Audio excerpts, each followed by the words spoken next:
믿는 사람이 다 함께 있어. 그렇죠? 그 믿는 사람들이 다 함께 있어 하는 일이 무엇입니까? 여기 믿는다고 하는 것은 누구를 믿는 것입니까? 우리 이제 살아계신 하나님의 아들을 믿는 자들이죠. 그 사도들을 통해서 예수님이 그렇죠? 자기들에게 분부한 모든 것을 가르침 받는 자들이죠. 그럼 예수님께서 이미 제자가 된 자들, 그렇죠? 그들에게 또 가르침을 주시는 이유가 무엇입니까? 네? 이미 죄사함을 받고 예수 그리스도의 이름으로 물세례 받고 죄사함 받고 성령을 선물로 받아서 구원을 받은 자들에게 그들에게 또 예수님이 그들에게 가르치시는 이유가 무엇입니까? 사도들을 통해서 예수님이 분부한 것을 가르치시는 이유가 무엇입니까?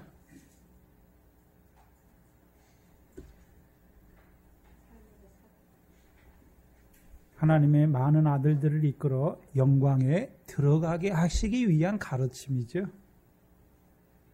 그렇죠? 복음은 우리를 죄에서 구원하시는 것이죠.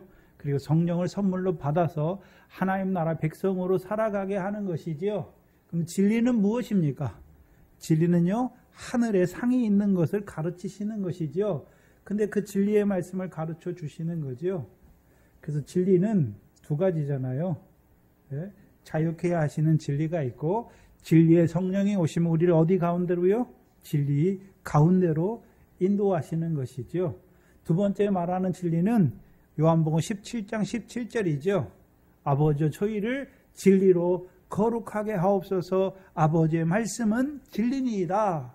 그러면 그들로 하여금 이제 모든 행실에 거룩한 자로 살게 하시는 거죠. 왜 거룩하게 살아야 되는 것입니까? 그것이 그 영광에 합당한 삶인 것이죠. 거룩한 삶이라고 하는 것은 구별된 삶이에요. 어디서부터 구별되는 것입니까? 구별됐다고 하는 것은 하나님 나라에 들어간 자들에게 구별된 삶, 곧 모든 행실에 거룩한 자로 살아간다는 의미가 무엇입니까? 세상 염려, 재리의 유혹, 결실이 없는 자로 살아가는 것이 아니지요? 그렇죠? 또한요, 더럽고 쇠하해지고 썩어지는 것을 따라 살아가는 것이 아니지요. 그게 거룩한 삶이에요. 육체의 소욕을 따라 썩어질 것을 위하여 심는 자로 살아가는 자가 아니죠. 그게 거룩한 삶이에요. 이 성령을 위하여 심는 자로 살아가는 것이죠.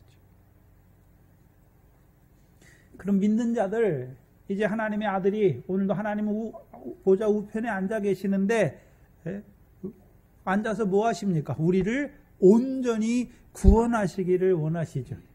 그럼 온전한 구원은 무엇입니까? 이미 예수 그리스도로 우리를 구원했는데 그 구원받은 자들에게 이제 온전한 구원이죠. 뭘 얻는 구원입니까? 영광을 얻는 구원이란 말이죠.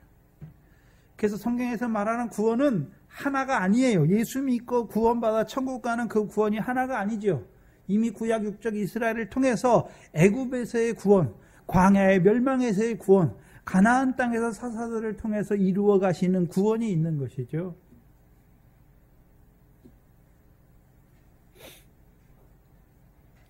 그럼 오늘도 살아계신 하나님의 아들을 믿는 그 믿음 안에서 함께하는 자들이 되는 것이죠. 그들이 하는 일이 무엇입니까? 이제 그러면 믿는 자가 함께하는데 그 믿는 자들이 함께하는 일이 무엇입니까? 오늘 본문에 네 가지로 나오는 것이죠. 첫 번째가 무엇입니까? 모든 물건을 서로 통용하고 공유한다는 것이고, 재산과 소유를 팔아 가난한 사람들의 필요를 따라 나누어 주는 거예요. 이게 첫 번째예요. 그렇죠? 먼저는 물질적인 면에서 공유가 되는 것이죠. 소유를 파는 것이고, 두 번째는요, 46절에 날마다 마음을 같이하여 성전에 모이기를 힘쓰는 것. 이게 두 번째지요. 세 번째는요, 집에서 떡을 떼며 기쁨과 순전함으로 음식을 먹는 거예요. 이게 세 번째고요. 네 번째는요, 하나님을 찬미하는 자가 되는 것이죠. 하나님을 찬미하는 자가 돼요. 그게 네 가지예요.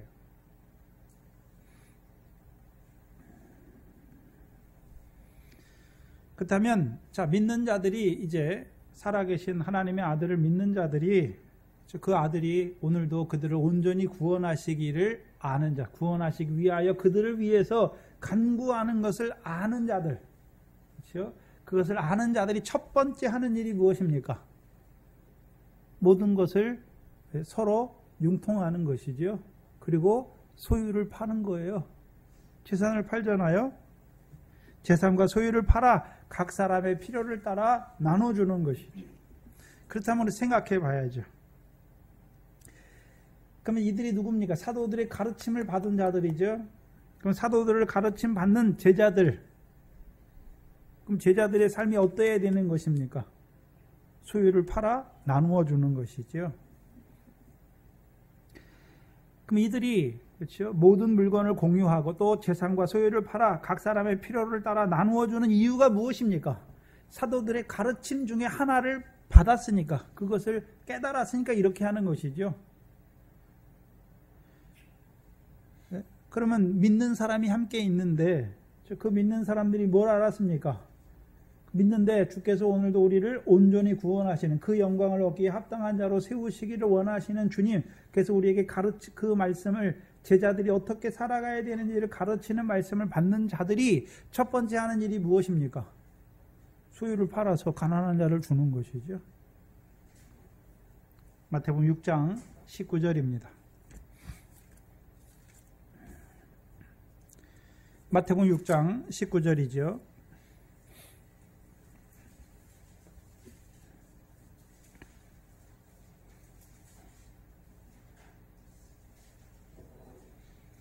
(19절) 이하에 보시면 너희를 위하여 보물을 땅에 쌓아두지 말라. 거기는 좀과 동록이 해하며 도적이 구멍을 뚫고 도적질하느니라. 오직 너희를 위하여 보화를 어디에 쌓으라 말씀합니까? 하늘에 쌓으라. 그럼 보화를 하늘에 쌓는 삶이 무엇입니까? 먼저 그 나라와 의를 구하는 자로 살아가는 것이죠. 그럼 보화를 하늘에 쌓아야 되는데, 그렇죠? 그럼 사도들의 가르침을 통해서 뭘 알게 되는 것입니까? 아, 이제 우리가 보화를 어디에 쌓아야 되는 걸 알았습니까? 하늘에 쌓아야 되는 것이죠. 그래서 오늘 본문 함께 있는 자들이 첫 번째 하는 일이 뭐냐 하면 보화를 하늘에 쌓는 그 삶을 보여주시는 거예요. 오늘 본문이 그걸 보여주시는 것이죠. 마태복음 19장입니다. 그럼 보화를 하늘에 쌓는 삶이 무엇입니까? 마태복음 19장 21절이죠.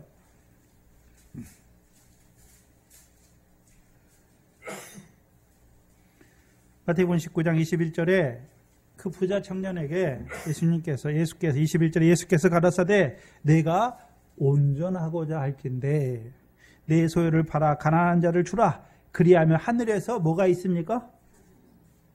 보화가 내게 있잖아요. 그럼 하늘에 보화를 쌓는 삶은 우리가 이제 보이는 보화, 내게 금이 있어요. 금을 하늘에 던져가지고 하늘에 쌓는 그런 걸 말하는 게 아니죠. 자기의 소유를 팔아서 누구에게 주는 것입니까?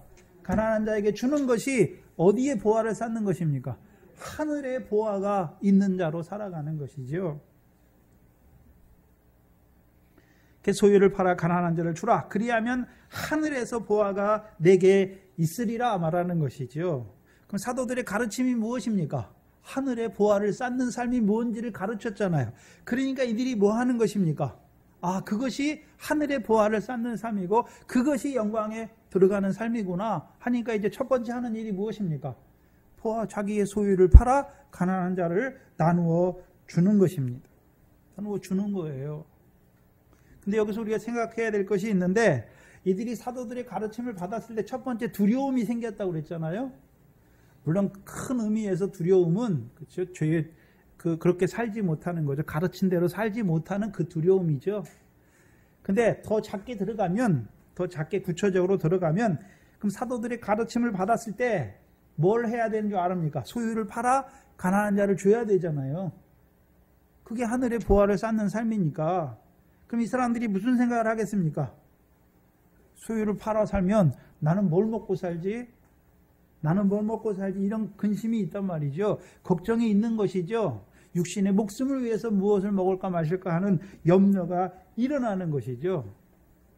그 두려움도 있는 거예요. 근데 사도들을 통해서 뭘 보여주셨습니까? 두려워하는 자들의 기사와 표적이죠. 그러면 이 기사와 표적은 이 표적을 통해서 예수가 그리스도임을 알게 하는 것이죠. 어떤 그리스도요? 주는 그리스도시요 살아계신 하나님의 아들임을 알게 하는 거죠.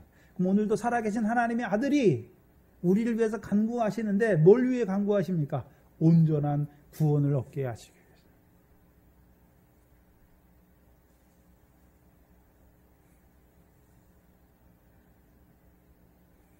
그럼 그렇게 팔게 하시는 게, 소유를 팔게 하시는 게, 그렇죠?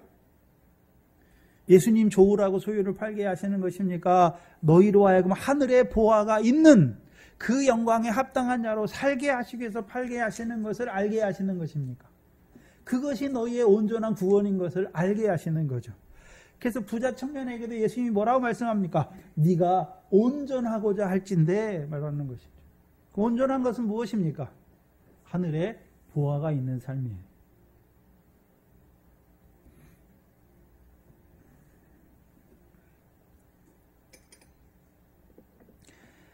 그래서 기사와 표적을 통해서 그 표적은 예수가 하나님의 아들이심을 믿게 하는 것이죠.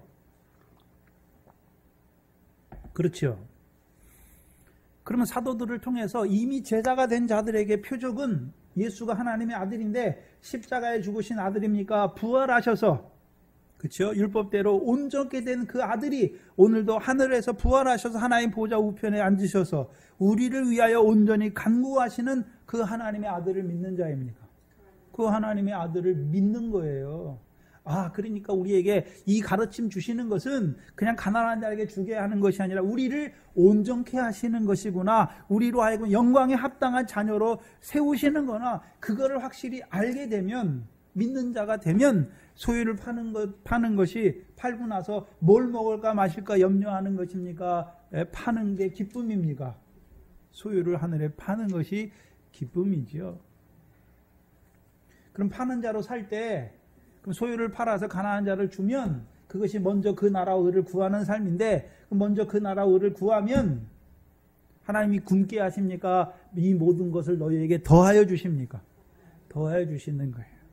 이제 그때부터는 내가 벌어서 먹고 사는 것이 아니라 그 나라와 의를 구하는 내게 하나님이 더하여 주시는 것으로 살게 하는 것이죠. 그렇다면 첫 번째, 누가복음 16장입니다.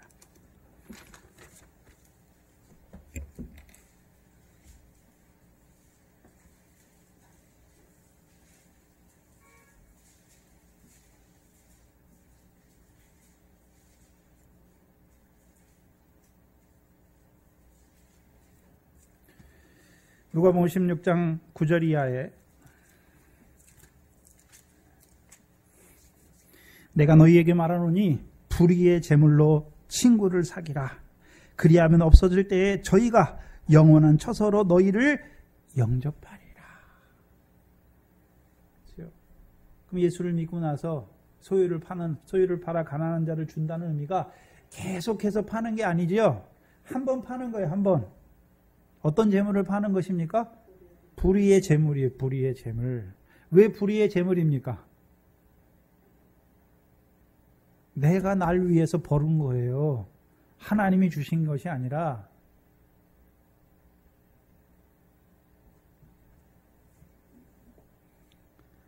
근데 그 왜 불의의 재물이 됐습니까?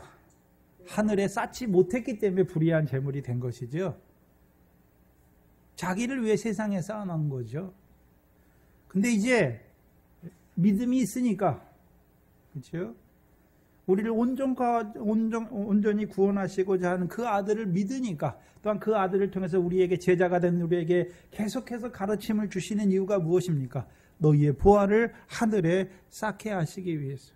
그걸 이제 믿는 자들이 되니까 이제 불의의 제물로 누구를 사귀는 것입니까? 친구를 사귀는 것이죠. 그럼 여러분의 친구가 누굽니까? 가난한 자가 친구예요. 가난한 자. 왜요? 그 가난한 자에게 주는 그것이 가난한 자로 말미암아 나를 하늘에 상에 있는 자로 보화가 있는 자로 세우는 것이죠. 그럼 친구는 그럼 가난한 자만 친구입니까? 가룟 유다와 같이 예수를 파는 자도 친구입니까? 예수님이 가룟 유다에게 왼수라고 말합니까? 친구라고 말합니까? 어디로 인도하는 친구입니까? 가룟 유다는 소유를 팔게 하는 친구가 아니라요, 고난받는 자리로 인도하는 친구예요. 그렇죠? 그래서 예수님이 고난받음으로 후에 어디에 들어갔습니까? 영광에 들어갔지요. 우리도 누가 친구입니까?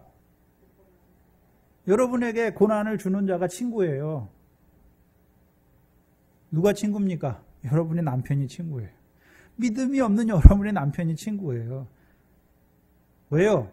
그 남편을 통해서요, 그렇죠, 죄인을 사랑하신 하나님의 사랑을 알게 하시고, 남편을 사랑하는 것이 알지 못하여 그렇게 하는 자를 사랑하는 것이, 용서하는 것이 무엇입니까? 그게 하늘의 온전한 구원을 이루어가는 것이, 사랑하는 거잖아요. 사랑하는 거. 그게 친구예요. 친구. 나를 영광에 합당한 자로 세우는 친구란 말이죠. 그럼 물질을 파는 가난한 자만 우리에게 친구입니까? 그렇죠. 믿음이 없는 자가 우리의 친구입니까? 믿음이 없는 자가 친구고, 더 자라가서는요, 우리를 대적하는, 그래서 의를 인하여 우리를 핍박하는 그가 우리의 친구잖아요. 왜요? 의를 인하여 핍박을 받는 자는 어디에서 상이 크게 하시는 친구입니까? 하늘에서 상이 크게 하시는 친구잖아요. 그걸 알게 된 거예요. 그럼 예수 믿으면 계속해서 소유를 파는 게 아니에요. 첫 번째 소유를 파는 거예요. 왜? 그동안 불의의 재물로 가지고 있는 거예요. 소유를 팔 때 오늘 본문에 다 팔았습니까? 그냥 소유를 파는 것입니까? 다 파는 게 아니에요. 네? 오늘 본문의 뒤에 보시면 얼마만큼 파는 것입니까? 각 사람의 필요한 만큼만 파는 거예요. 필요한 만큼만. 다 파는 게 아니에요. 물론 여러분이 살리는 자로 세움받는 제자들이라면 다 팔아야 돼요. 왜요? 마태복음 19장 29절에 내 이름을 위하여, 그렇죠? 제자된 자들은 내 이름을 위하여 형제와 자매와 부모와 자식과 전토를 다 파는 자잖아요. 그게 제자예요. 그 제자들은 어떤 제자입니까? 주의 이름을 위하여, 그렇죠?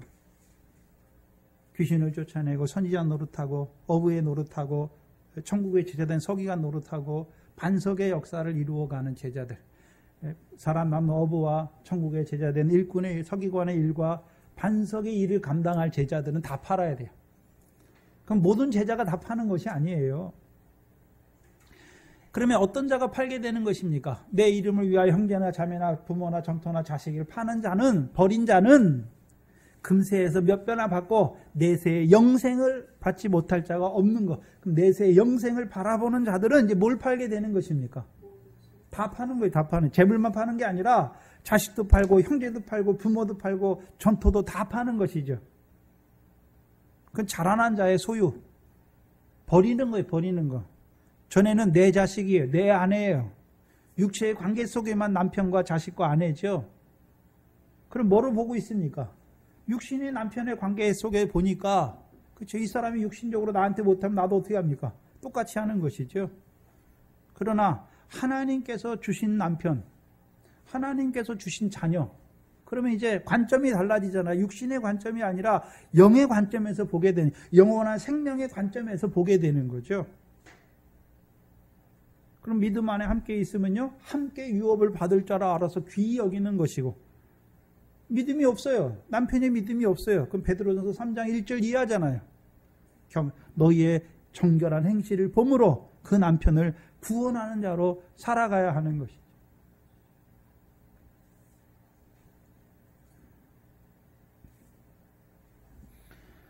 지극히 작은 것에 충성하면 큰 것에서도 충성돼요.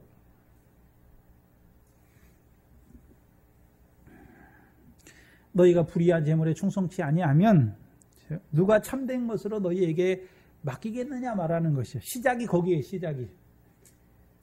그래서 부자 청년은 예수님께서 내 소유를 팔아 온전하게 되라 라고 말하니까 팝니까? 오히려 재물이 많음으로 근심하며 물러갑니까? 근심하면 물러가잖아요. 그러니까 주께서 더 안 맡겨요. 뭘 안 맡깁니까? 하나님 나라가 부자 네 거는 아니에요. 재물을 인하여 근심해서 가니까 만약에 소유를 팔았으면 그렇죠? 하나님 나라가 네 거다라고 말하는 거예요. 근데요, 이 부자 청년은 재물이 많음으로 근심하며 물러가니까 천국이 자기 것입니까? 자기 게 아닌 것입니까? 안 맡기는 거예요. 안 맡기는. 그러면 첫 번째, 왜 재물을 왜 팔게 하시는 것입니까? 누가 주인인지를 알게 하는 거예요. 그래서 하나님의 백성은 두 주인을 섬길 수 없다라고 말하잖아요. 그 두 주인 중에 하나가 누굽니까? 하나님이고 하나는요? 물질이죠. 재물이죠. 재물. 돈이에요. 돈. 한마디로 말하면. 여러분의 삶에서 누가 주인인지를 확정하란 말이죠. 하나님이 주인이면 하나님을 섬기는데 어떤 하나님을 섬기는 것입니까? 오늘도 예수 그리스도를 내어주셔서 우리를 구원하실 뿐만 아니라 그를 부활하게 하시고 하나님 보좌 우편에서 그렇죠? 내 원수가 내 발등상 되게 하기까지 하나님 보좌 우편에 앉게 하셔서 우리의 대제사장으로 세우신 그 하나님이죠. 뭘 원하십니까? 하나님이 그 아들을 통해서 우리가 온전한 구원, 그리스도와 함께한 후사로, 하나님의 후사로 그와 함께 영광을 얻기를 원하시는 그 하나님이죠. 하나님을 섬긴다고 하는 것은 영광의 하나님이죠. 우리에게 영광 주시기를 원하시는 것이죠. 근데 우리가 죄를 지으니까 그 영광에 이릅니까? 이르지 못합니까? 이르지 못하니까 그 아들을 통해서 우리를 죄사함 받게 하시는 것이죠. 그리고 성령을 선물로 주셔서 이제는요, 가르침을 통해서, 그 제자들에게 가르침을 통해서 그 영광에 이르게 하시는 것이죠.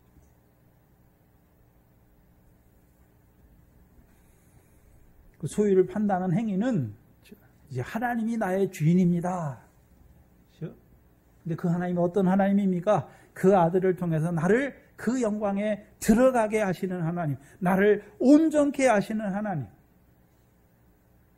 그럼 여러분의 삶의 주인은 누구입니까?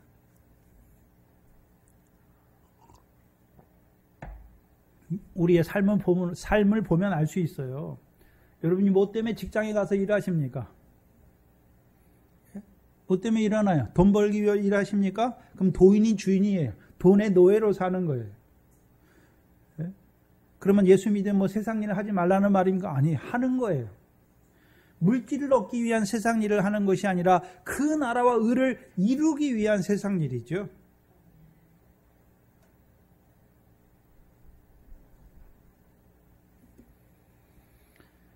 그래서 하나님이 여러분에게 직장을 주시는 것도 다 은혜 가운데 주시는 거예요. 왜 주셨습니까?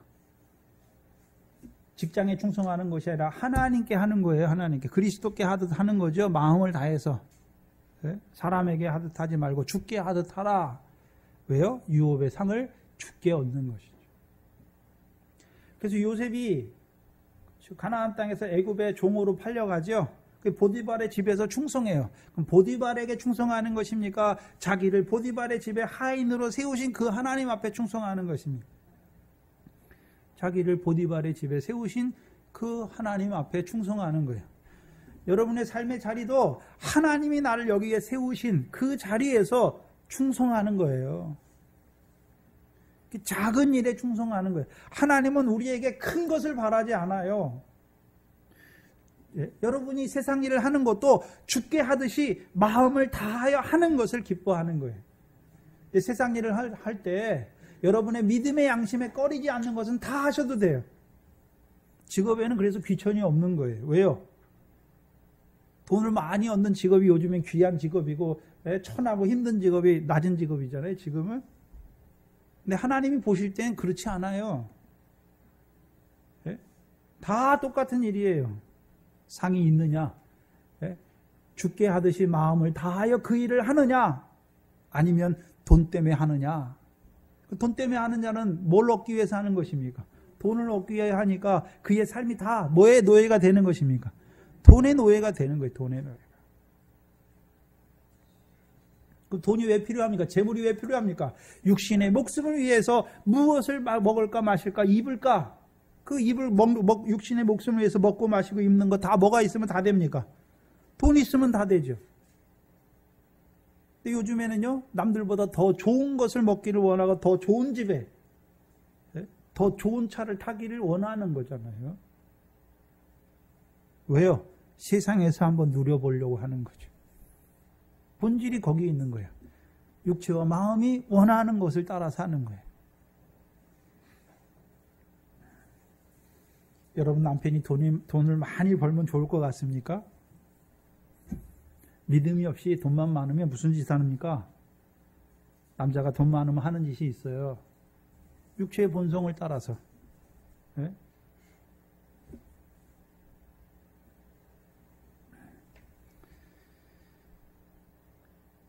그렇다면 소유를 팔게 이들이 처음 사도의 가르침을 받고 이제 믿는 자가 되니까 제일 처음 하는 일이 뭡니까? 소유를 파는 거예요. 모든 물건을 공유하는 거죠. 왜? 내 것이 아닌 거잖아요. 왜요? 하나님이 주신 걸로 갖는 거예요. 하나님이 주신 거. 그리고 소유를 파는 이유가 무엇입니까? 필요한 자가 있는 걸 보니까 억지로 팔게 하는 거 아니에요. 사도들이 야, 이 사람이 가난해. 너 소유 팔아줘. 이렇게 말하는 것이 아니에요. 자기가 보니까 저 사람이 물질적으로 결핍하다는 거죠. 필요한 것이 있는 거예요. 그러니까 소유를 파는 거예요. 다 판 것이 아니라 그 사람, 가난한 사람의 필요를 따라 나눠주니까 필요한 만큼 파는 거예요. 근데 물론 믿음이 자라가면 다 파는 거죠. 다. 왜? 주의 이름을 위해 다 파는 것이죠.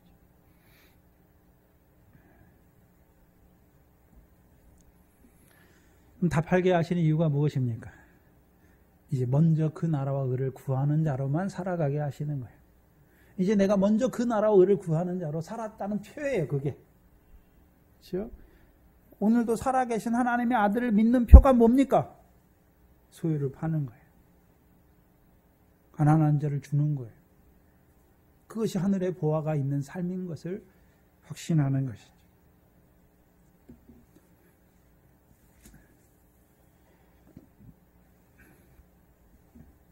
그러니까 믿는 사람들이 함께 있어 하는 일이 뭡니까? 모든 물건을 서로 공유하고 재산과 소유를 팔아 각 사람의 필요를 따라 나눠주는 거예요. 그래서 다 팔라는 말이 없어요. 그리고 필요한 만큼 필요를 따라 나눠주니까. 그래서 이 모든 사람들이 다 소유를 팔아가지고 다 내니까 그럼 교회에서 뭘 넘치는 것입니까? 필요한 만큼만 하나님이 팔게 하시는 것입니다. 팔게 하셔서 필요를 따라 나눠주게 하시는 것이죠. 그러면 그럼 가난한 자들 입장에서 받을 때 저 사람이 주는 것으로 받습니까? 하나님께서 주시는 것으로 받는 것입니까? 하나님께서 주시는 것으로 받는 거예요. 그럼 하나님께서 주셨으니까 누구의 뜻대로 쓰게 되는 것입니까? 하나님의 뜻대로 쓰는 거예요. 우리가 11조를 하잖아요. 11조는 믿음의 표예요. 11조 하면 하나님이 무슨 100배, 1000배, 30배 주는 것이 아니에요. 네? 말라기서에서는 너희가 11조 내봐라, 시험해 봐라. 왜요? 11조도 안 내고 있단 말이에요. 그러니까 한번 시험해 봐라. 너희가 하나님이 주시나 안 주시나 시험해 보란 도둑놈들에게 하는 말이에요. 우리에게 11조 하라는 목적이 뭡니까? 하나님이 주신 것을 알게 하시는 거예요. 이게 하나님의 것이다. 왜 10개 주시고서 10개 다 바치라고 그러지 왜 하나만 바치라고 하십니까? 하나님이 주신 걸 알게 하시는 거예요. 그러면 그게 10분의 1이 그게 표예요. 그럼 나머지 10분의 9는 누구 겁니까? 하나님 거죠. 내 게 아니라 하나님의 거예요. 왜 주셨습니까? 하늘에 쌓게 하시기 주신 거예요. 그럼 물질만 주셨습니까? 우리에게 주신 남편, 자녀, 아내 다 하나님이 주신 것입니까? 더 하나님이 주신 거죠. 뭐 하라고 주셨습니까? 그 남편을 통해서 하늘에 쌓는 삶을 살게 하시는 거죠. 남편을 사랑하는 것이 무엇입니까? 성령의 열매잖아요. 성령을 위하여 심는 것이죠. 네? 내 자녀가 아니라 주의 자녀로 알고 주의 교훈과 훈계로 양육하는 게 누구의 자식 키우는 것입니까? 하나님의 자식 키우면 누가 상 주십니까? 다음에 하나님이 내 자녀를 네가 잘 키웠구나 상 주시는 거예요. 여러분이 세상 일 하는 것도요. 죽게 하듯 하여 마음을 다하게 하는 그 상이 있는 거예요.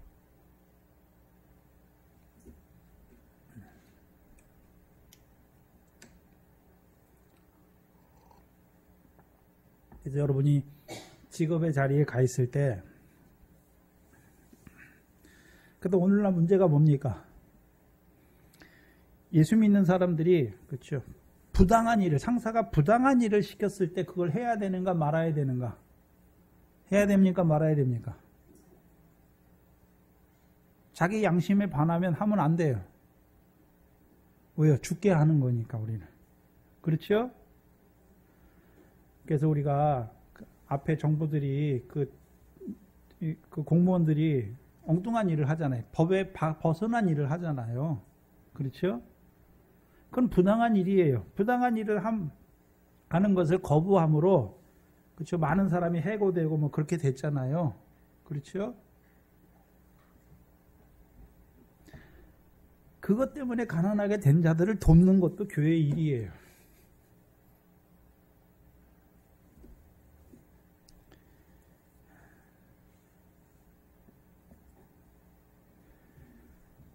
넓은 의미에서죠. 그럼 오늘도 교회에 필요한 사람들이 있겠죠. 그렇죠? 필요를 따라 나눠주는 것이죠.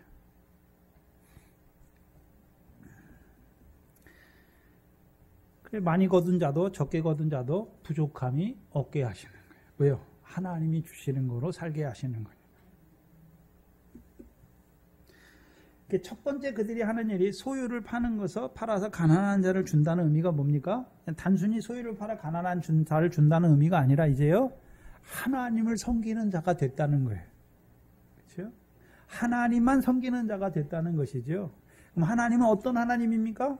그 아들을 십자가에 내어 주실 뿐만 아니라 부활하게 하셔서 하나님 보좌 우편에 앉게 하셔서 우리의 영원한 제사장이 되셔서 오늘도 우리 하나님의 자녀들을 위하여, 그의 온전한 구원을 위하여 간구하시는 그 아들로 세워주신 것이죠.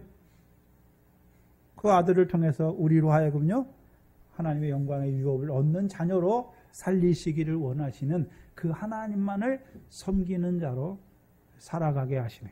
그게 소유를 파는 첫 번째 목적이에요.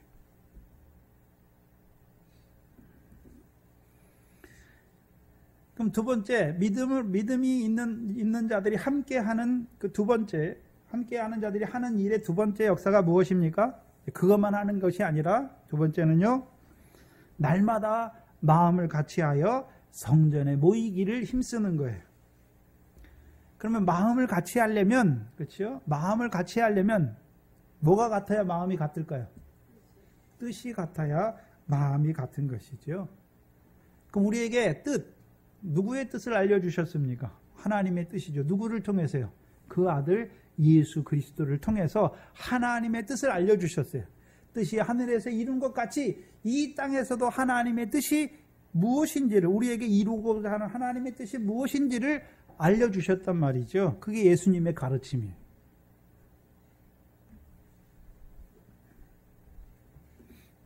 그럼 하나님의 뜻이 무엇입니까? 이미 제자가 된 자들에게, 그들에게 사도의 가르침을 주신 하나님의 뜻이 무엇입니까? 하늘에 계신 하나님의 뜻대로만 행하는 자로 살게 하시려고, 모든 행실에 선한 자로만 살게 하시려고, 그렇죠? 하나님의 온전하신 것 같이 그들도 온전한 자로 살게 하시려고, 다른 말로요, 온전한 구원을 이루는 자로 살게 하시려고. 그럼 이들이 이제 마음을 같이 했다는 의미는 이제 뭘 바라보는 것입니까? 온전한 구원을 바라보는, 그 하늘의 상과 영광을 바라보는 것이죠. 모든 보화를 하늘에 쌓기를 원하는 자가 된 것이죠. 그렇다면 마음을 같이 한 자들이 어디에 모이는 것입니까? 성전에 모이기를 힘쓰는 거예요. 성전에 모이기를 힘쓰는 거죠. 그런데 우리가 생각해야 되는 것이 있어요. 이 성전은 3장 1절에 보시면 제9식 기도 시간에 베드로와 요한이 어디에 올라갔습니까? 성전에 올라갔죠. 분명히 보이는 성전을 말해요. 헤롯 성전을 말하는 것입니다. 그렇죠? 그럼 이들이 두 번째 하는 일이 뭐냐면 마음을 같이하여 성전에 모이기를 힘써요. 성전에 모이기를. 근데 요한복음 2장을 한번 보시면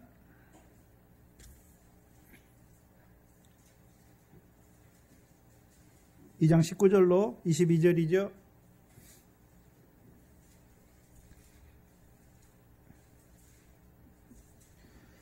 요한복음 2장 19절로 22절에 예수께서 대답하여 가라사대 너희가 이 성전 보이는 이 성전을 헐라 내가 사흘 동안 일으키리라.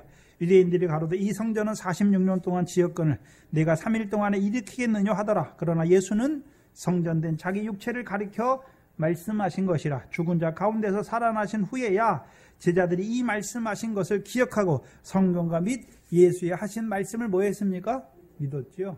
그럼 뭐가 성전입니까? 보이는 성전입니까? 이제 예수 그리스도가 성전입니까? 예수 그리스도가 성전이라는 말은 그가 성전에서 뭐가 이루어집니까? 제사잖아요. 그럼 제사 드린 자들이 이제 어디에 들어갑니까? 휘장 안으로 성막으로 성소로 들어가야 되는 거죠. 그렇죠? 그게 어디에서 이루어지는 거야? 구약은 그림자니까 율법을 따라 제사 드리는 건 그림자잖아요. 누가 성전입니까? 예수 그리스도께서 왜 죽으셨습니까? 우리의 화목 제물로 우리를 하나님 앞에 의로운 자로 세우시기 위해서 우리의 죄를 대신하여 죽으신 것이죠. 제사가 이루어졌죠. 그럼 죽으시기만 했습니까? 이제 우리를 휘장 안으로 갈라놓으신 그 길로 우리를 산 길로 새롭고 산 길로 인도하시는 제사장입니까? 인도하시는 것이죠. 그렇다면 이들은 이미 알고 있잖아요. 예수 그리스도가 육체로 이루신 그의 죽음과 부활로 이루신 성전인 것을 알고 있잖아요. 근데 왜 보이는 성전에 가느냐 말이죠. 왜 보이는 성전에서 모이기를 힘쓰냐 하는 것이죠. 그럼 이들이 보이는 성전에서 모이기를 힘쓰는 것은 그런 구약의 율법을 따라 제사 드리는 자들처럼 그들도 그 보이는 성전에서 율법을 따라 제사를 드리기 위해서 거기에 모이는 것입니까? 그건 아니죠. 그건 아니에요. 분명히. 왜요? 예수 그리스도를 통해서 이미 성취가 됐잖아요. 이제 율법을 따라 드리는 거 폐하게 하시기 위해서 믿음으로 드리는 것이죠. 그럼 이들이 성전에 모이는 이유가 무엇입니까?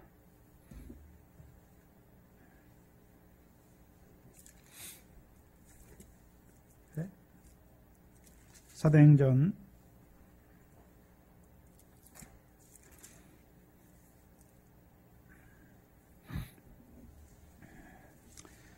3장 11절과 5장 12절 이하에 보시면 알 수 있어요.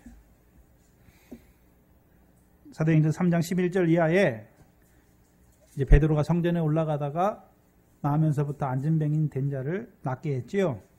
11절에 나은 사람이 베드로와 요한을 붙잡으니 모든 백성이 크게 놀라며 달려가 나아가 솔로몬의 행각이라 하는 행각에 모이거늘 베드로가 이것을 보고 백성에게 말하되 이스라엘 사람들아 이 일을 왜 기이 여기느냐 우리의 개인의 권능과 경건으로 이 사람을 걷게 한 것처럼 왜 우리에게 주목하느냐. 그리고 누구를 말합니까? 예수 그리스도의 이름으로 나았다라고 말하는 것이죠. 그러면 솔로몬 행각에 여기가 성전이 솔로몬 행각이에요. 솔로몬 행각. 요한복음 왜 솔로몬 행각이라고 말하냐면 요한복음 10장이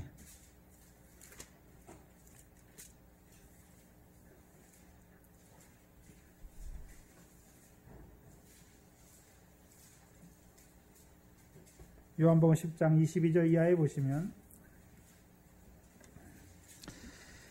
예루살렘에 수전절이 이르니 때는 겨울이라 예수께서 성전 안 어디에서요? 솔로몬 행각에 나타나시니. 그럼 솔로몬 행각은 어디에 있습니까? 솔로몬 행각이 위치해 있는 데가 어디입니까? 성전 안에 있잖아요. 성전 안에. 그렇죠. 그래서 헤롯 성전 안에 그렇죠. 솔로몬의 행각이 있단 말이죠. 행각이라고 말할 때는 우리가 지금 생각하는 정자예요. 정자. 기둥하고 지붕은 있는데 뭐가 없습니까? 벽이 없어요. 벽이 없어요. 그래서 솔로몬 행전은 솔로몬의 행각은 이미 솔로몬 때 솔로몬이 행각을 지었어요. 솔로몬 보면 162의 기둥으로 되어 있는 행각이에요. 굉장히 넓은 데죠. 근데 예수님이 어디에 들어가셨습니까? 성전에 들어가셔서 제사장들이 하는 그 제사장들하고 얘기하는 것이 아니라 어디에 솔로몬의 행각에 가는 거예요. 솔로몬의 행각에서 뭐 하십니까? 거기서 다니시잖아요. 근데 24절에 유대인들이 에워싸고 가로되 당신이 언제까지나 우리의 마음을 미혹하게 하려나이까? 그리스도여든 밝히 말하시오 하니 예수께서 대답하시되 내가 너희에게 말하되 믿지 아니하는도다. 내가 내 아버지의 이름으로 행하는 일들이 나를 증거하는 것이다. 그럼 예수님이 행하시는 일이 무엇이었습니까? 큰 권능과 이적과 기사와 표적을 행했잖아요. 사도행전 2장 22절이잖아요. 하나님이 나사렛 예수로 성령과 능력을 기름부터 하게 하셔서 큰 권능과 이적과 기사와 표적을 행하게 하잖아요. 왜요? 그가 그리스도임을 증거했잖아요. 그럼 솔로몬 행각에서 하는 일이 뭡니까? 예수가 그리스도임, 하나님의 아들 그리스도임을 증거하는 것이죠. 그럼 예수님이 살아계실 때 솔로몬 행각에서 하는 일이 무엇입니까? 자기가 하나님의 아들 그리스도임을 믿게 하는 거죠. 백성에게 믿게 하는 거예요. 근데 하나님이 그리스도인 증거는 세 가지잖아요. 예수님이 살아계실 때, 그렇죠? 권능과 이적과 기사를 행하게 하셔서 그가 그리스도임을 너희에게 나타내는 것이고, 그 그리스도께서 십자가에 죽으심으로 그가 그리스도인 걸 나타내는 것이고, 예수를 부활하게 하심으로 그가 살아계신 하나님의 아들 그리스도인 것을 증거하게 하는 것이죠.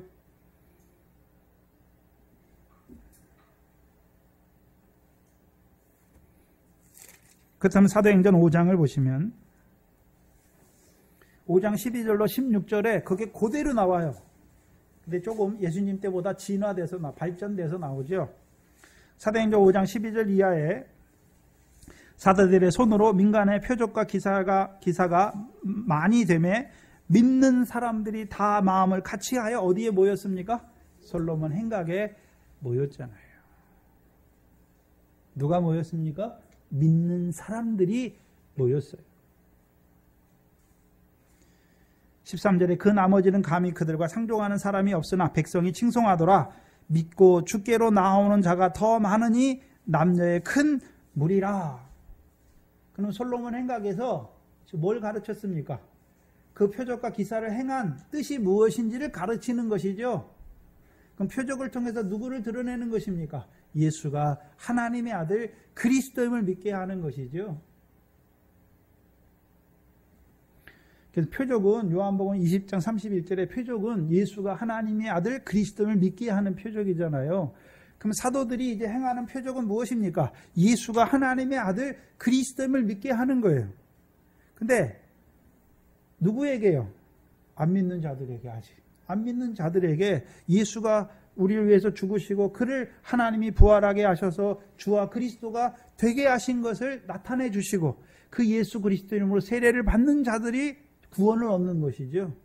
그럼 이미 구원을 받은 자들이 솔로몬 행각에 모이는 이유가 무엇입니까? 표적과 이적을 행한 그것이 어떤 의미가 있는지를 설명하는 것입니다.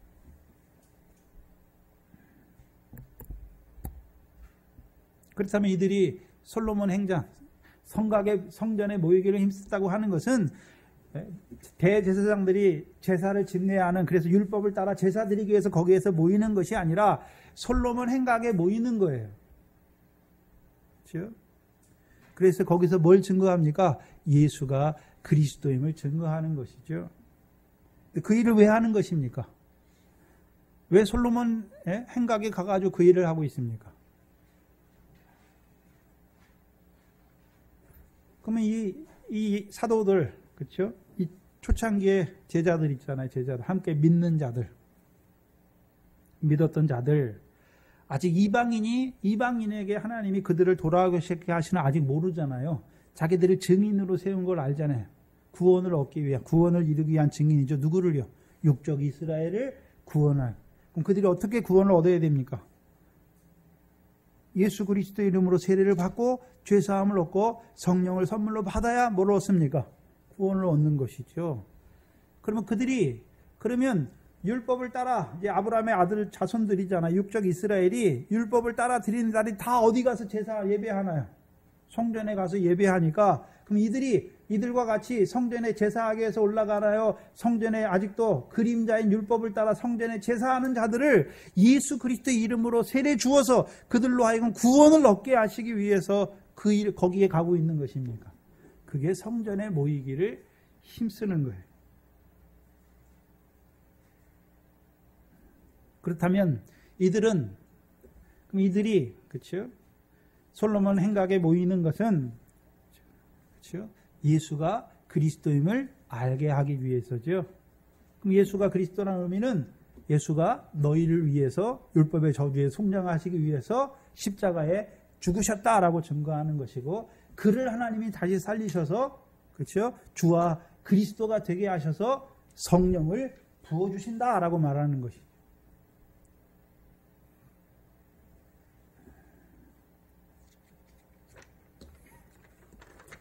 그럼 솔로몬 행각에서요, 모세로부터 쭉 예언한 그 선지자들의 예언대로 그리스도께서 오셨다. 그가 나사렛 예수다.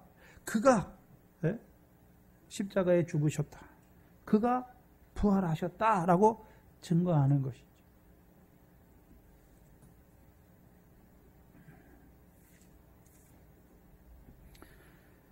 율법을 따라 제사 드리기 위해서 보이는 성전에 가는 것이 힘쓰기는 것이 아니라, 오늘도 율법 아래서 알지 못하니까 율법 아래서 그렇죠? 율법을 따라 제사 드리는 자들에게 하나님의 참으로 그 율법의 제사는 그림자이니까 하나님께서 그 한 몸을 예비하셔서 그 한 몸을 통해서 영단번의 제사를 드린 그 제사를 알게 가르치는 것이죠. 그래서 믿음으로 이제 예수 그리스도가 십자가에 죽으신 걸 믿음으로 거룩함을 입은 자로, 의롭다함을 얻은 자로 세우는 것이죠. 왜요? 그 이스라엘을 구원하시기를 원하시는 것이죠. 그러니까 유대인들이 모이는 곳에 가는 것이죠.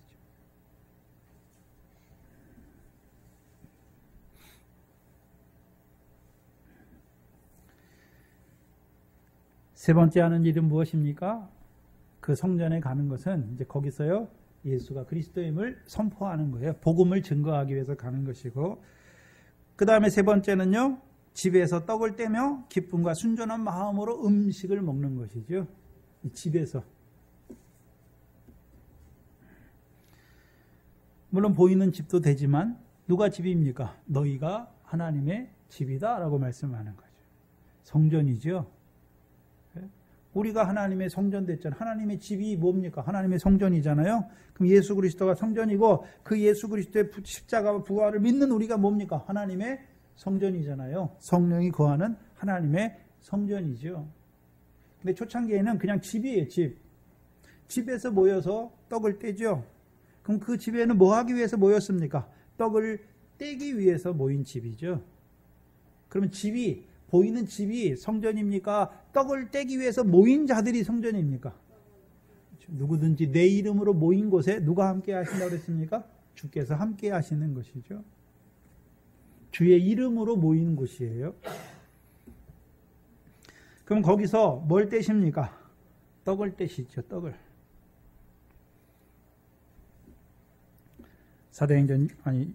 누가복음 24장입니다. 떡을 뗀다는 의미가 무엇인지.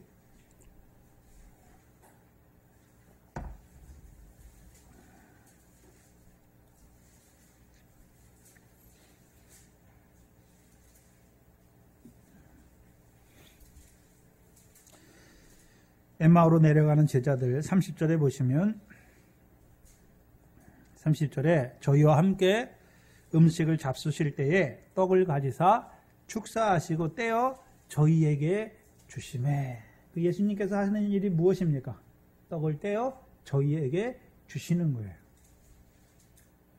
그럼 예수님만 떡을 떼어 주십니까? 그렇죠? 오병이어 때 그 떡을 떼어서 누구를 통해서 주십니까?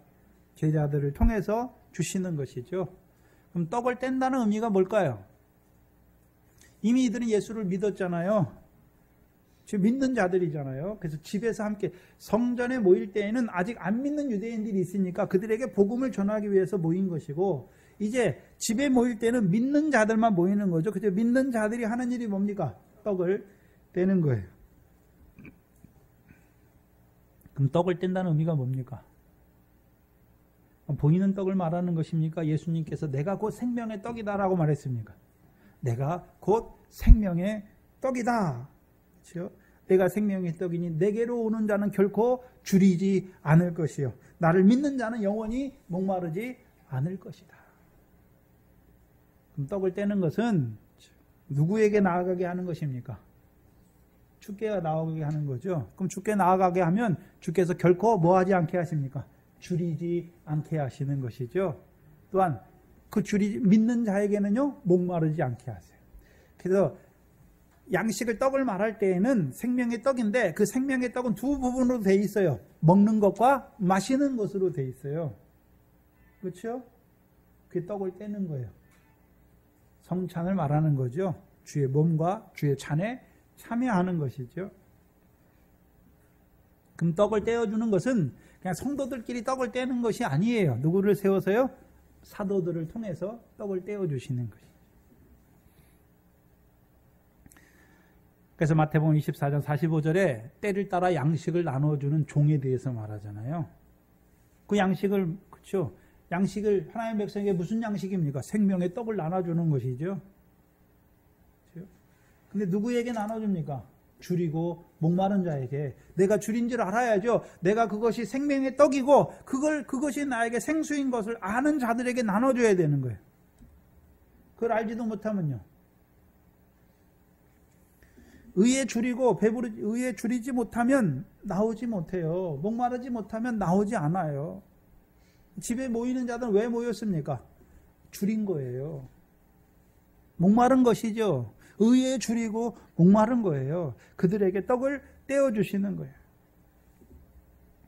오늘 저와 여러분이 예수 믿어줬잖아요. 구원을 받았잖아요. 근데 왜 주일날 자꾸 오십니까? 목마르잖아요. 줄인 것이죠.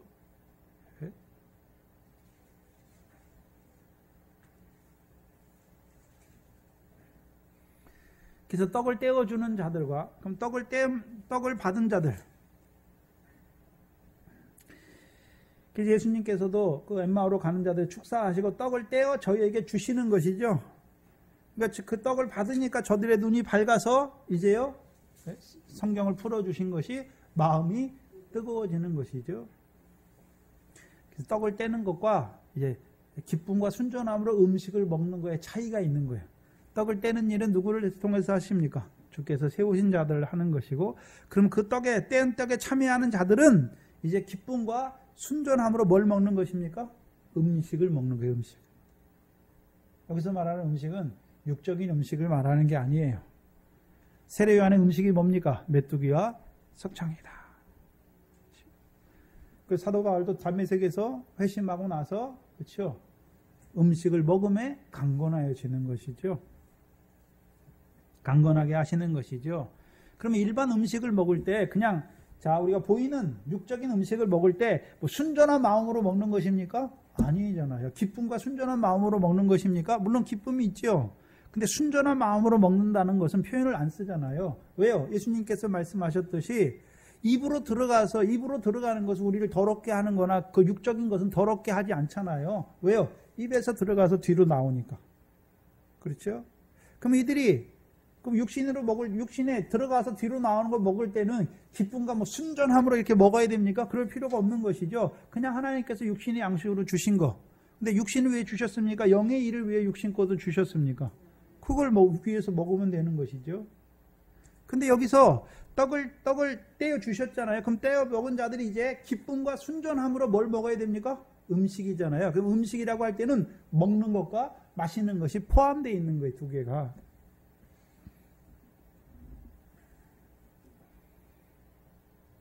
왜 기쁜 것입니까? 떡을 떼어줄 때 깨달아지는 것이죠. 이것이 무슨 의미인지. 순전함으로 먹잖아요.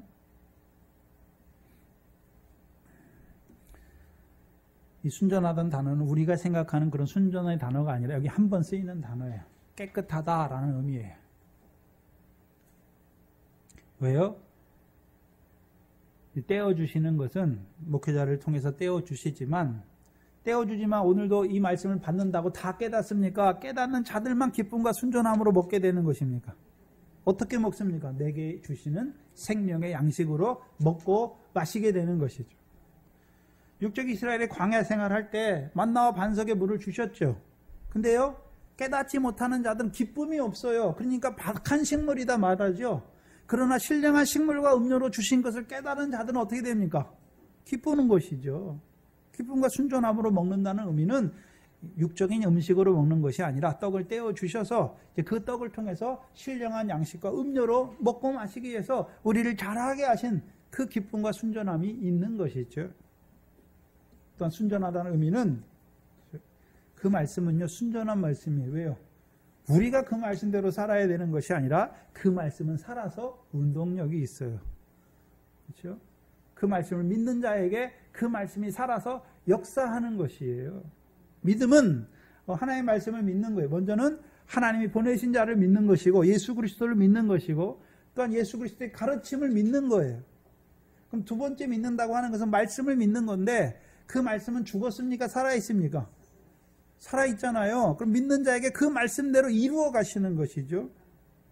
우리가 이루어 가는 게 아니에요. 그게 순전한 것으로 받는 것이에요. 이제 떡을 떼어 주실 때 기쁨과 순전함으로 먹고 마시는 자들이 하는 일이 무엇입니까? 하나님을 찬미하는 거예요. 하나님을 찬미하는 거예요. 왜요? 그 떡을 통해서 내게 이루실 것을 바라보는 자들이 하나님을 찬미하는 것이죠.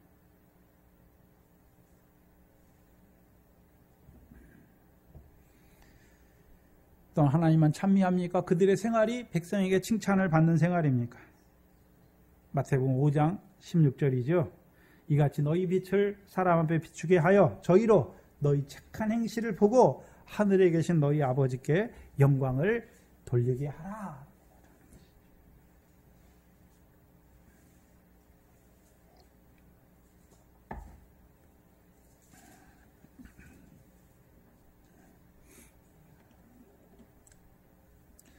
그럼 우리의 삶이 그럼 하나님을 찬미하는, 그렇죠?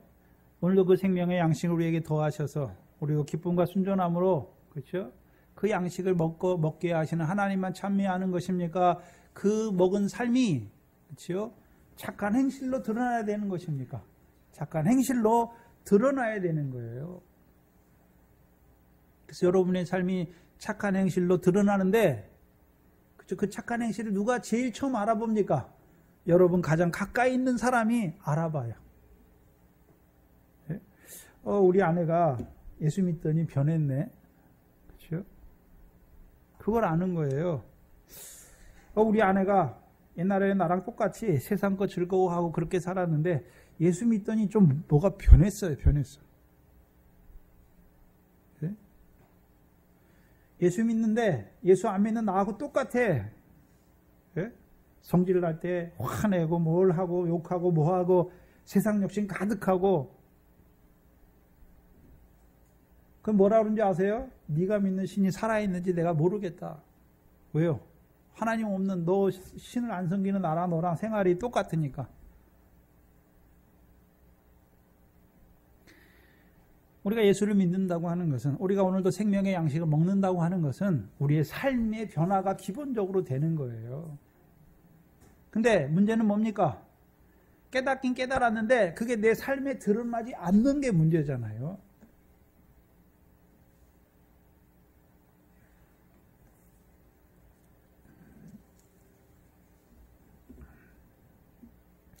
그래서 우리가 말씀 받고 기도해야 되는 이유가 무엇입니까? 그 말씀 받은 대로 나의 삶이 이루어지기를 구하는 것이죠.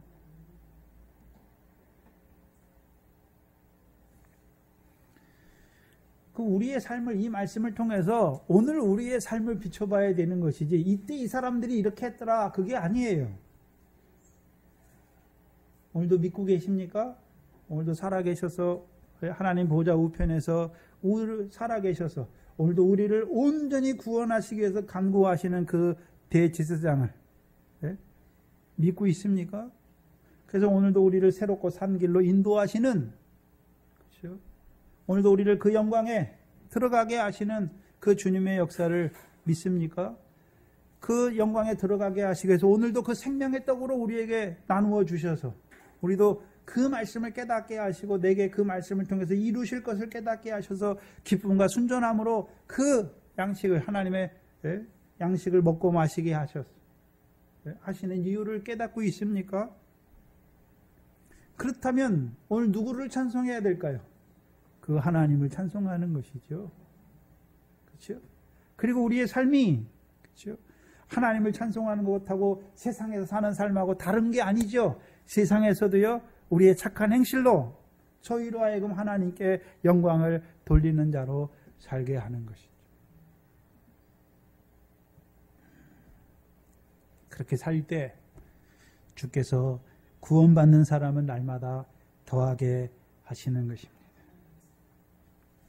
우리가 날마다 구원받는 사람을 더하게 하시는 것이 아니라 이 삶이 자연스럽게 이루어질 때 하나님께서요, 우리를 통해서요, 한 생명 한 생명 살아나게 하시는 것이죠. 생육하고 번성케 하시는 것입니다.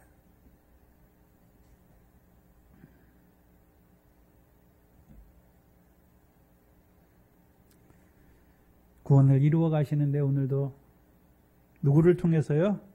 믿는 사람들을 통해서 그 구원을 이루어 가시는 것이죠. 그 믿는 사람들이 하는 일이 뭡니까? 소유를 팔아 포화를 쌓는 삶을 사는 것이고요. 성전에 모이기를 힘쓰는 것이죠. 또한요, 떡을 떼며 집에서 떡을 떼며 기쁨과 순전함으로 음식을 먹고 하나님을 찬미하며 또요 영광을 그렇죠? 사람에게 칭송을 받는 그 삶이 이루어지는 거예요. 그게 믿는 자의 삶이죠. 그래서 복음에는 하나님의 의가 나타나서 믿음으로 믿음에 이르게 하시는 거죠. 첫 번째 믿음은요, 복음을 믿는 거예요. 그럼 복음을 믿는 자면 거기서만 그치는 것입니까? 복음을 믿는 자에게 사도들의 가르침, 예수님이 분부한 것을 통해서 믿음에 이르게 하시는 것입니까? 두 번째 믿음은요, 오늘도 살아계셔서 우리를 위한 그 하나님의 아들로 오늘도 우리를 그렇죠, 많은 아들들을 이끌어 그 영광에 들어가게 하기 위해서 그 온전한 구원을 이루시기를 원하시는 그 아들을 믿는 믿음으로 살아가야 되는 것을 보여주시는 것이죠. 그게 믿는 자의 삶의 모습입니다. 이 모습의 삶이 이 믿는 자로 그 당시 사람들만 믿는 것이 아니라 오늘 우리가 이 믿음을 가졌으면 믿는 자로 함께 모였을 때 우리의 삶 속에 드러나야 되는 것이 보여지는 거예요. 이제 하나님만 섬기는 자로 살아가는 것이죠. 그 하나님께서 원하시는 것이 무엇입니까? 오늘도요, 율법 아래서 저주를 받는, 진노를 쌓아가는, 또 하나님의 백성이지만 허물과 죄로 죽어서 그렇죠? 그 진노의 자녀로 살아가는 그들을 뭐 하기를 원하시는 것입니까?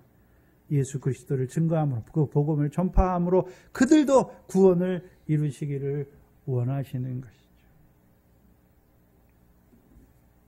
그것이 오늘 교회를 세운 목적입니다.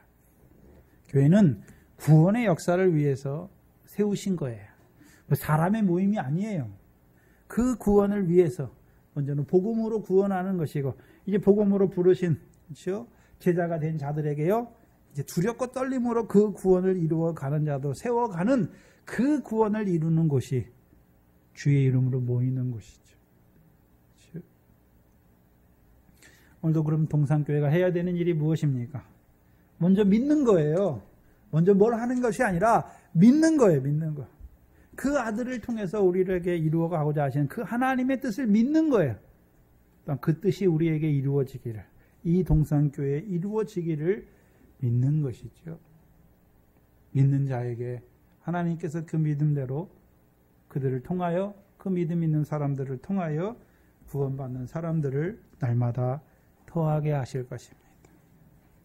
기도하겠습니다.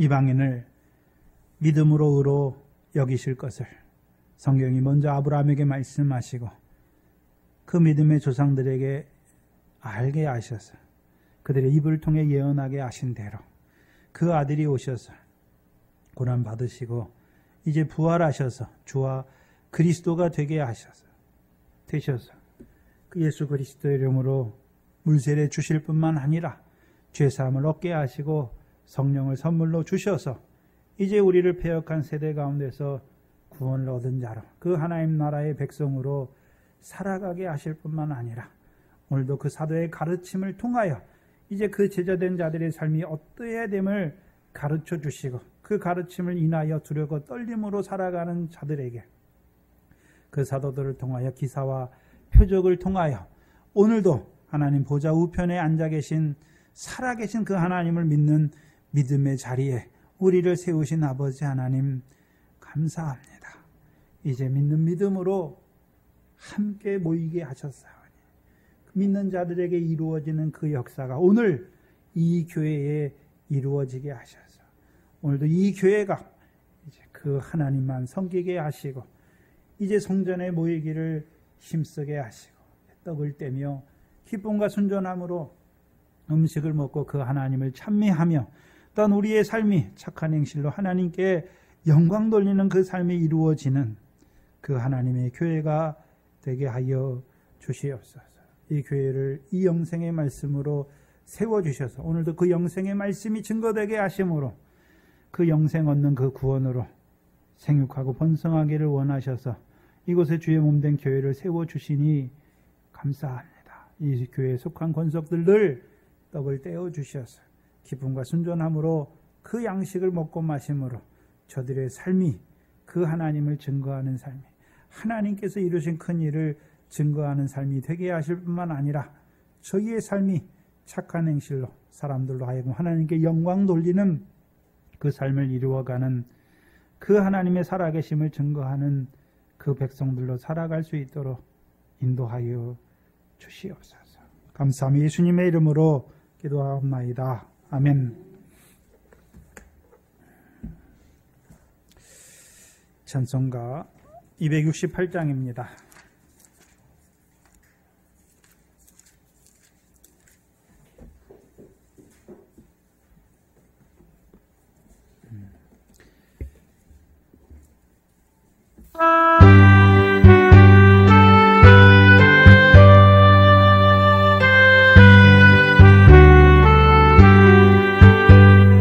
세상 위하여 나 복음 전하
역사는 증인의 삶의 역사가 무엇인지를 보여주세요. 소유를 판다는 것은 증인이 된 거예요. 그렇죠? 어떤 증인입니까? 오늘도 예수 그리스도를 통해서 우리를 온전히 구원하고자 하시는 그 구원의 의미를 안 자의 증인의 삶을 보여주시는 것이고, 성전에 모이기를 힘쓰는 것은요, 그 복음을 전파하는 증인의 삶을 사는 것이고, 이제 떡을 떼면서 하나님을 찬미하며 백성에게 칭송을 받는 삶이 무엇입니까? 하나님이 살아계심을 증거하는 그 증인의 삶을 사는 것이죠. 사도행전 1장 8절이죠. 성령이 너희에게 임하면 너희가요, 문제는 무엇입니까? 예루살렘에서 증인의 역할을 하는 것이죠. 아직 그 증인의 삶이 어디까지 못 나갔습니까?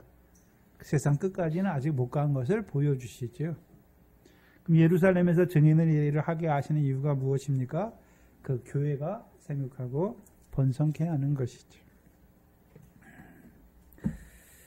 오늘 이 교회는 무엇을 위해서 세움받았고 무엇을 위해서 달려가는지 말씀을 통해서 상고하시고, 이 교회에 속한 우리가 우리에게 맡기신 일이 무엇인지, 먼저 믿음이에요. 믿는 자가 함께 있어서 이루어가는 그 일을 우리에게 보여주시는 것이죠. 그럼 우리도 오늘 주신 말씀을 통해서 믿는 자들에게 이런 역사가 우리에게도 이루어지기를 구하는 교회가 되어야 되는 것이죠. 주기도문으로 예배를 마치겠습니다. 하늘에 계신 우리 아버지여, 이름이 거룩히 여김을 받으시오며 나라에 임하옵시며 뜻이 하늘에서 이룬 것 같이 땅에서도 이루어지이다. 오늘날 우리에게 일용할 양식을 주옵시고, 우리가 우리에게 죄 지은 자를 사하여 준 것 같이 우리 죄를 사하여 주옵시고, 우리를 시험에 들게 하지 마옵시며 다만 악에서 구하옵소서. 나라와 권세와 영광이 아버지께 영원히 있사옵나이다. 아멘.